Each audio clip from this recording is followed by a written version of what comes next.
Hello friends, जय जगन्नाथ। तो आज सकाल सकाल मु बनई चकुली पिठा और ता सहित नाली चा।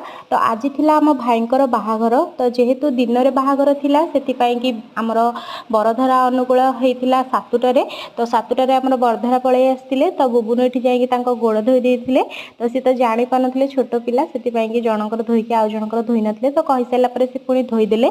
तापर नाना जाकि बंदापना करदे। तो बंदापना कर सारापर घर को अणा जाइथिला। तापरे आमर बरधरा पाई कि किसी ठंडा मु जोगाड़ कर देइथिली। तो ठंडा दुईटा ग्लास रे पुरैकी मु दे देइथिली। तो ठंडा दे सारा पर तापरे आमे तांका पाई कि जलखिया प्रस्तुत करथिलु। तो जलखिया तो घरे किसी प्रस्तुत करनथिलु, केवल बाहर किनिकी नै आस्तिलु। तो एटा थिला तांकर जलखिया। तो तापरे जहा रीति अनुसार तो सी भाई को बंदापना करथिले। वीडियो भल लागिथिले लाइक शेयर सब्सक्राइब निहाती करिवे। रोची जय जगन्नाथ।